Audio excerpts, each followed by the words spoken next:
तो साथियों, welcome back. एक बार फिर स्वागत है आपका मेरे YouTube चैनल पर। आप लोग देख रहे हैं, इसको बहुत अच्छे से कंटिन्यूसली देख रहे हैं। जो हमको रिस्पांस मिल रहा है उससे मुझे बहुत उत्साह मिला है, जिसके कारण मैं कंटिन्यूसली वीडियो बना रहा हूं। जो पहली बार देखते हैं जरूर वीडियो को सब्सक्राइब करें।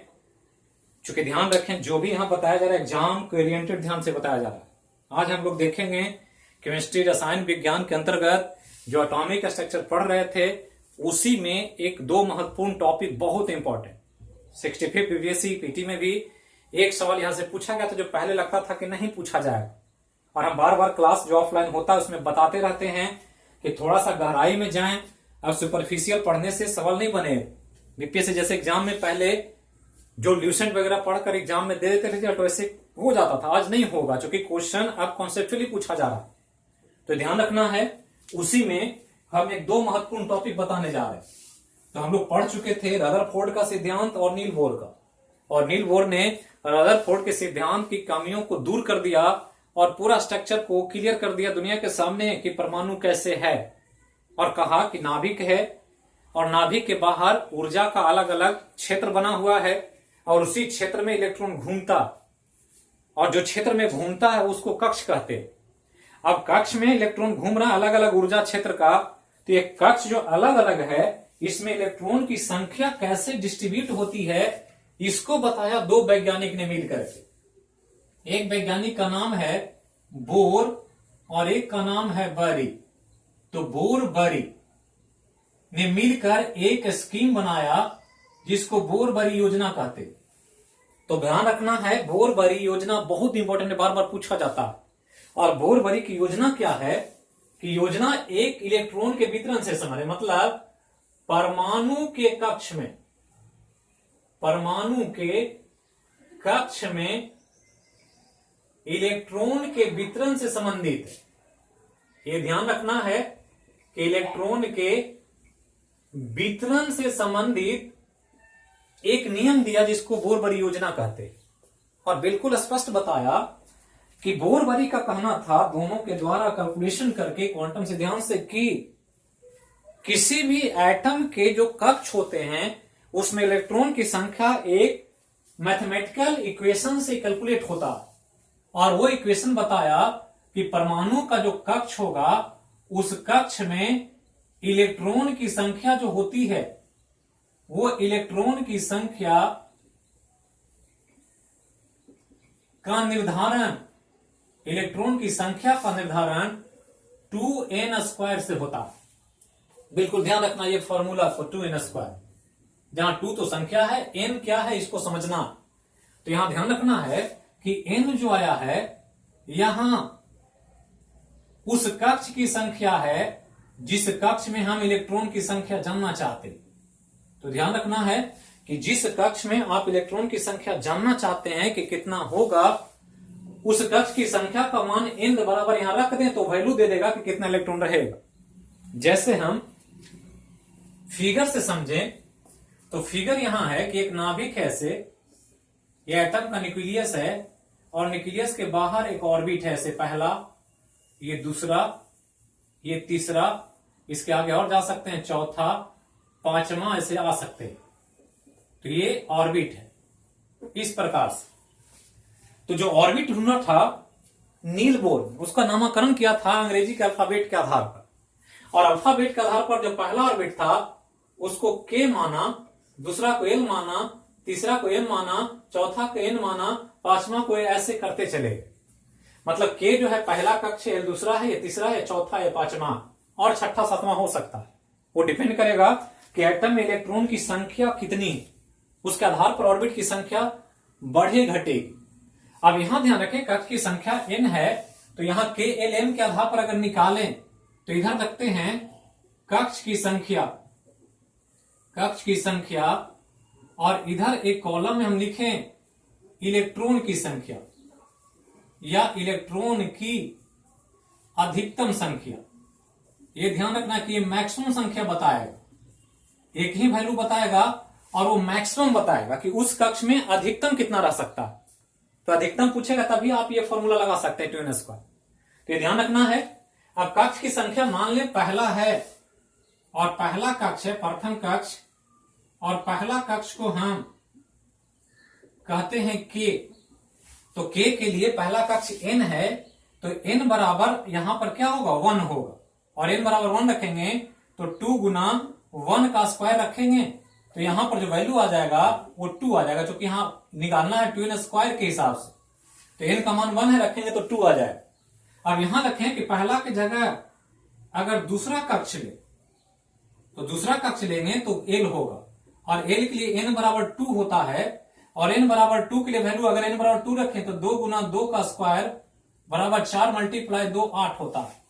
अगर तीसरा कक्ष लें तो तीसरा कक्ष लेंगे तो के एल एम हो जाएगा, और n का वैल्यू 3 होगा, और 3 के लिए 2 गुना 3 का स्क्वायर तो 9 मल्टीप्लाई 2 18 हो जाएगा। अब ये तीसरा की जगह चौथा कक्ष ले लें तो चौथा कक्ष का मान जो है के एल एम एन है, और n के लिए n बराबर 4 है, तो रखें तो 2 गुना 4 का स्क्वायर बराबर 32।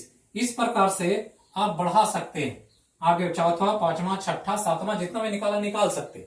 मतलब अगर ऐसे दिया हुआ है तो पहला में 2, दूसरा में 8, तीसरा में 18, चौथा में 32, पांचवा में 50, आगे जाएंगे 72 72, इस प्रकार से बढ़ता चला जाएगा। तो ये मैक्सिमम वैल्यू, ये डिपेंड करेगा कि इलेक्ट्रॉन उतना है कि नहीं है एटम। अगर इलेक्ट्रॉन कम है तो कोई जरूरी नहीं कि 18 हो गए, 18 से कम भी हो सकता है, 1 2 3 4 5 कुछ भी हो सकता है। वो डिपेंड करेगा कि इलेक्ट्रॉन अवेलेबल कितना है। जैसे हम एक एग्जांपल ले रहे हैं, और एग्जांपल है सोडियम। तो सोडियम का 11 होता है। अब 11 को लिखें तो 2 8 1 है। तो यहां देख रहे हैं कि तीसरा कक्ष में 1 ही है, पहला में 2 होना चाहिए, 2 है, दूसरा में 8 होना चाहिए, अधिकतम 8 है, तीसरा में 18 मैक्सिमम हो सकता है, लेकिन 18 नहीं 1 ही है, क्योंकि 11 ही इलेक्ट्रॉन है इसके पास। तो 11 इलेक्ट्रॉन है तो 10 2 8 भर गया, और एक जो बचा वो तीसरा में चला गया। अब आगे आता जाएगा इलेक्ट्रॉन, तीसरा में भरता जाएगा, जब भर जाएगा 18 हो जाएगा तो फिर वो चौथा में चला जाएगा। और इस प्रकार से आप किसी भी ऑर्बिट में अधिकतम संख्या निकाल सकते हैं। लेकिन यहां एक कंडीशन लगा हुआ है, और कंडीशन क्या है कि ये कंडीशन है बहुत इंपॉर्टेंट, जिसको मैं स्टार मार्क के यहां बता रहा हूं, और स्टार वाला बहुत इंपॉर्टेंट एग्जाम में पूछेगा।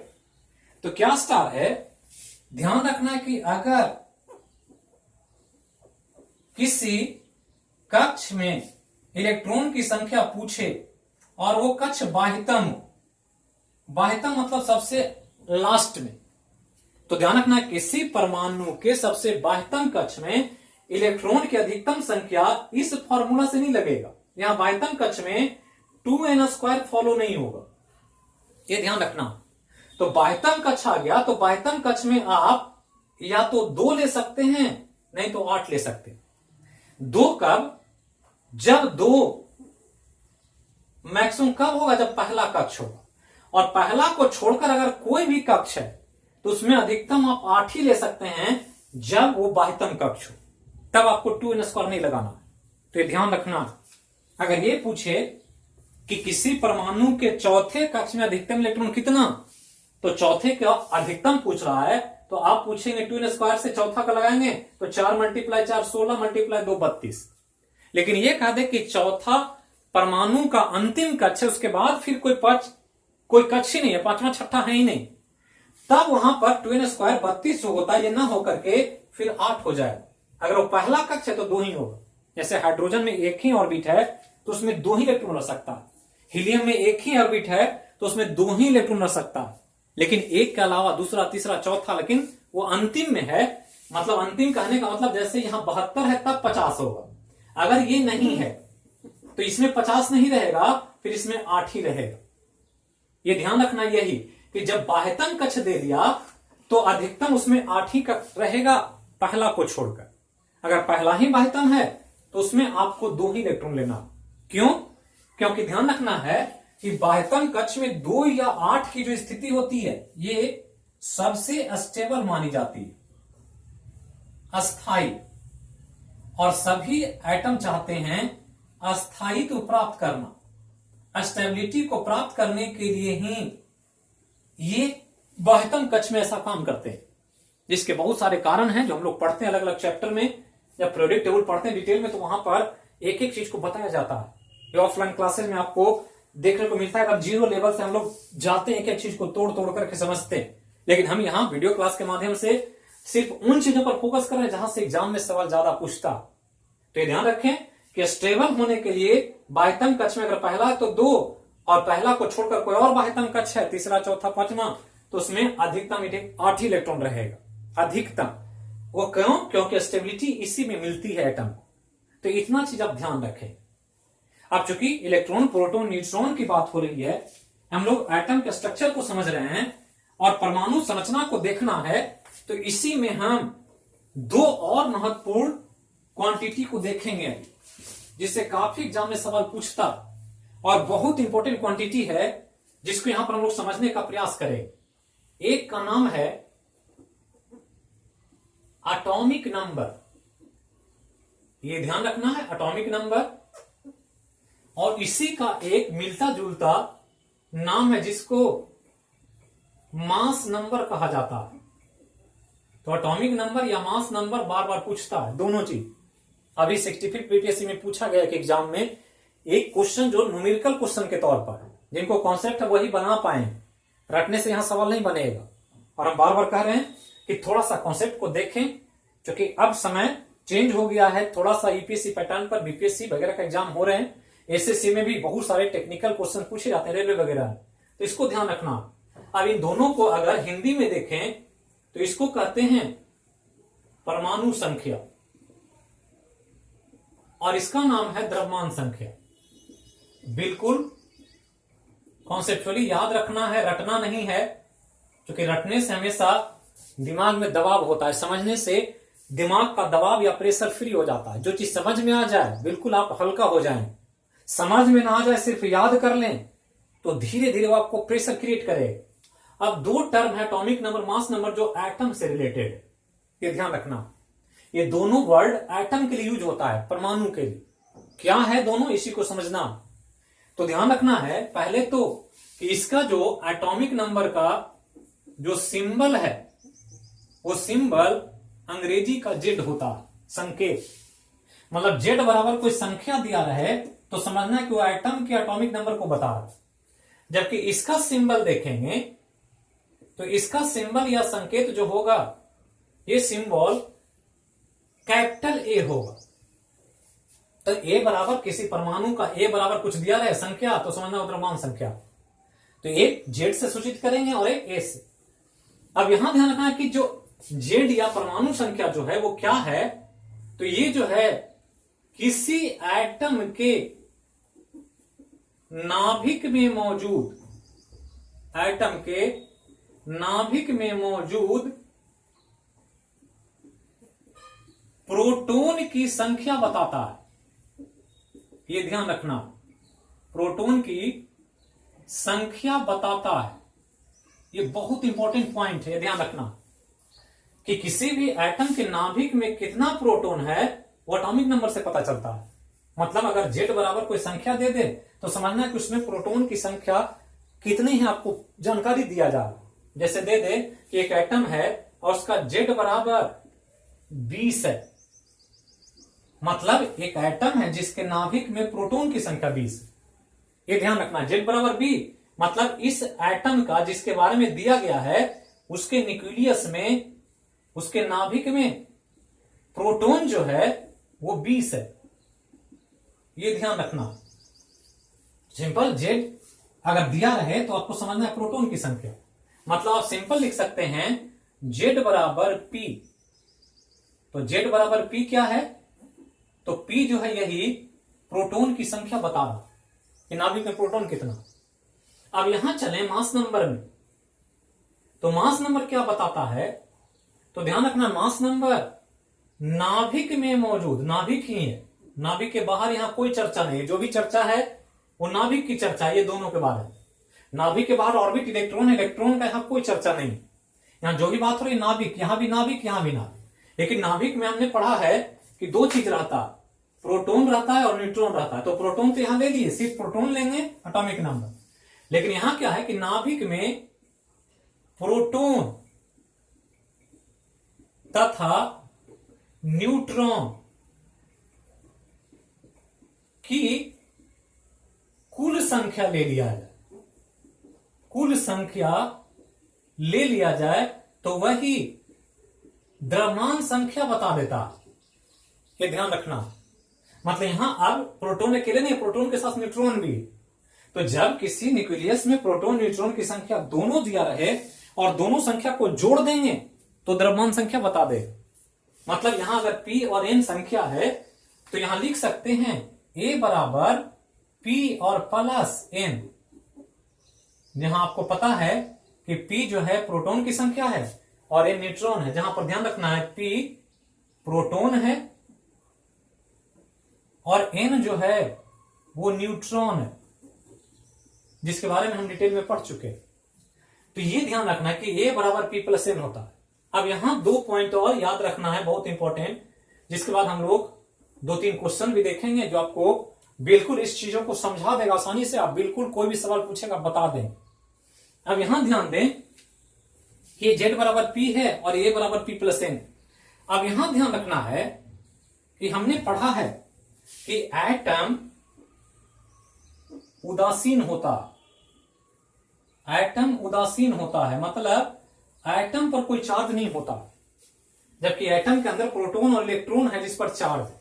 तो हमने शुरू में बताया था जब खोज हो रही थी तो इसी को आधार माना कि एटम न्यूट्रल है, अंदर में इलेक्ट्रॉन है, तो इलेक्ट्रॉन को न्यूट्रल करने के लिए प्रोटॉन चाहिए ही चाहिए, जो आधार मान करके यूजेन गोल्डस्टीन ने प्रयोग किया।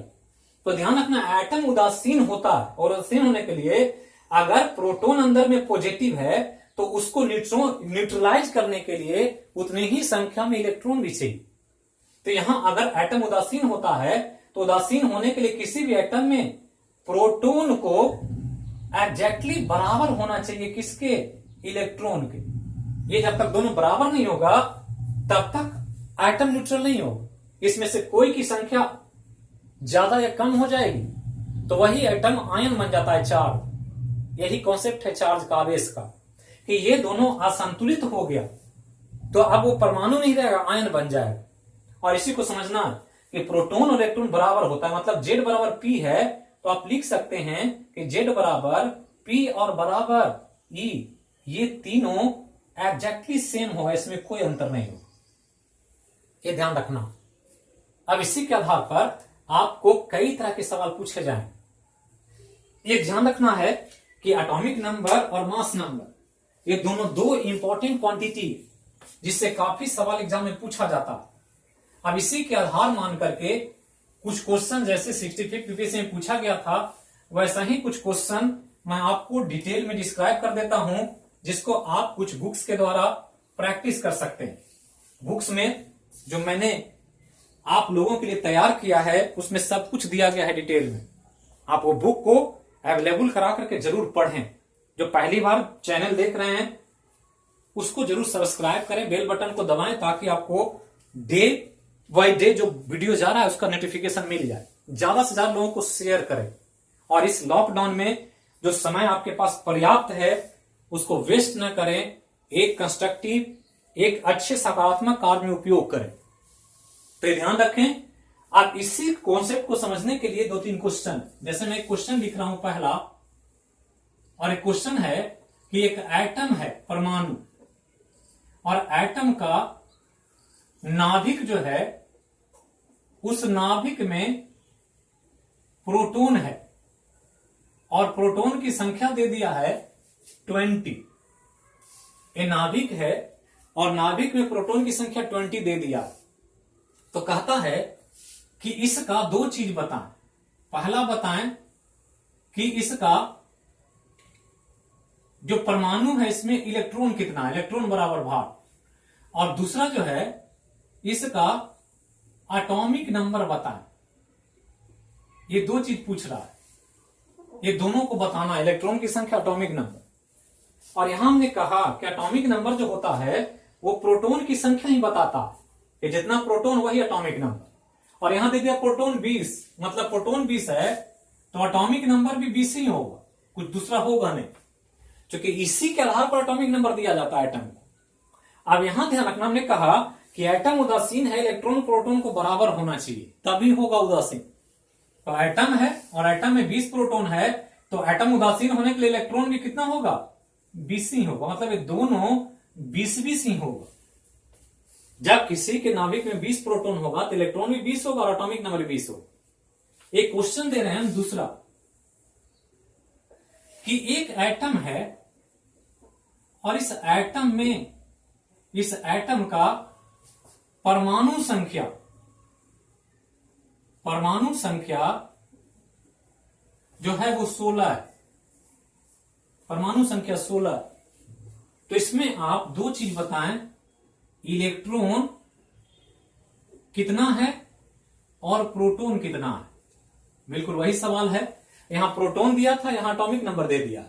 बात देखिए, क्योंकि हमने पढ़ा है कि Z बराबर P होता, तो Z बराबर P होता है और P के बराबर ही होता है। मतलब Z बराबर P और बराबर E करें तो यहां तो आपको 16 दिया, वो क्या दिया, या परमाणु संख्या को Z से सूचित करते हैं, तो Z बराबर 16 दे दिया। तो Z बराबर 16 और बराबर, ये Z बराबर 16 दे दिया और बराबर होता है P और बराबर होता है, तो जितना Z उतना ही P उतना ही, मतलब ये E भी 16 और P भी 16, ये ध्यान रखना। अब एक क्वेश्चन और देखें, कि एक क्वेश्चन है कि एक एटम है और इस एटम के नाभिक में 20 प्रोटॉन है तथा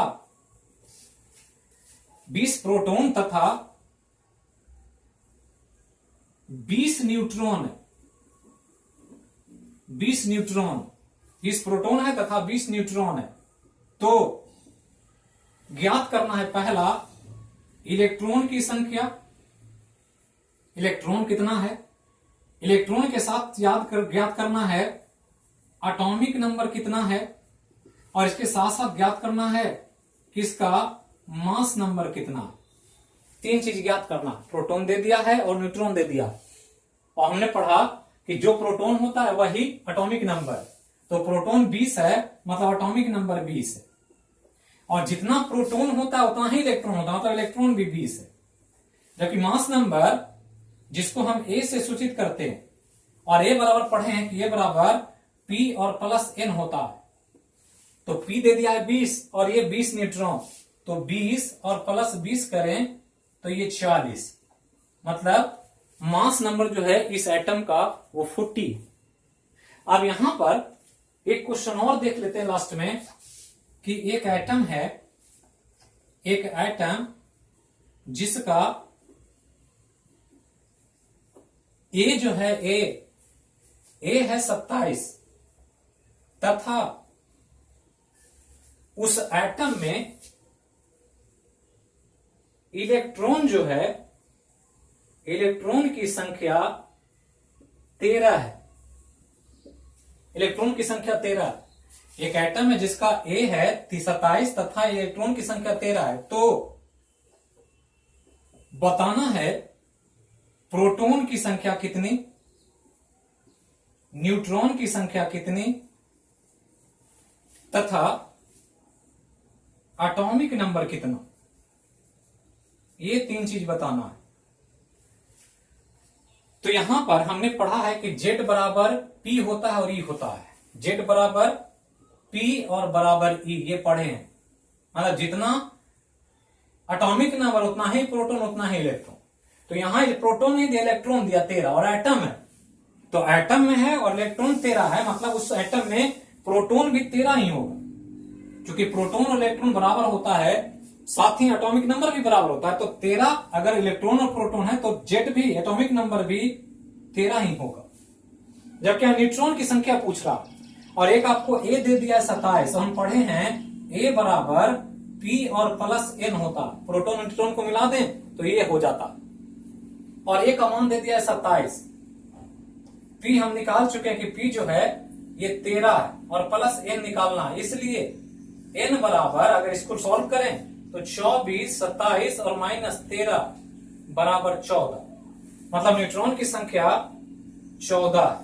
और इस प्रकार 13, 14, 14 इसका आंसर हो जाएगा। तो इसी तरह से क्वेश्चन पूछा गया था 65वीं बीपीएससी में, पीटी में, बहुत इंपॉर्टेंट था, बहुत एग्जाम में डिसाइडिंग फैक्टर है साइंस में एक क्वेश्चन किया, बहुत सारे लड़के रेस से बाहर हो गए। तो ये ध्यान रखना है, कॉन्सेप्चुअली सोचें, थोड़ा सा गहराई से पढ़ने का प्रयास करें। फंडामेंटल बैचेज में जो चलता है फाउंडेशन में या बीपीएससी के बैचेज में, एक एक चीज को तोड़ तोड़ कर धीरे धीरे करके सब कुछ समझाया जाता है, और वैसा ही मैं वीडियो क्लास में आपको बताने का प्रयास कर रहा हूं जो एग्जाम के लिए ओरिएंटेड है। अब एक और पॉइंट और बता देता हूं यहाँ पर मास नंबर के बारे में। ये प्रोटॉन और न्यूट्रॉन की बात है कि ये जो है P+N है, और P+N कहाँ है? तो नाभिक में बंद है। और ये ध्यान रखना है कि जो नाभिक में कण होता है, नाभिक के कण को एक और नाम देते हैं जिसको न्यूक्लियन कहा जाता है। तो नाभिक के कण को न्यूक्लियन कहते हैं। और इसलिए एक चीज और ध्यान रखना है कि A बराबर न्यूक्लियन की संख्या भी होता है। A बराबर न्यूक्लियन की संख्या। तो इतना चीज आप ध्यान रखें, और यही एटॉमिक स्ट्रक्चर का इंपॉर्टेंट पार्ट था। और भी बहुत सारे विषय वस्तु हैं जो हम लोग क्लासेस में पढ़ते हैं, लेकिन ये सबसे इंपॉर्टेंट पार्ट। इसके बाद हम लोग एक नया टॉपिक देखेंगे नए चैप्टर में, लेकिन इतना एटॉमिक स्ट्रक्चर में आप कम से कम जितना बताएगा उसको ध्यान रखें। तो नया टॉपिक केमिस्ट्री का आएगा, इसके आगे जो भी इंपॉर्टेंट होगा वो आपको बताया जाएगा। तो थैंक यू, फिर मिलेंगे, तब तक के लिए शुभ रात्रि। जहां रहें सुरक्षित रहें, स्वस्थ रहें, खुद भी सुरक्षित रहें, परिवार को सुरक्षित रखें और देश को सुरक्षित रखें। तो फिर मिलते हैं अगले वीडियो में अगले विषय।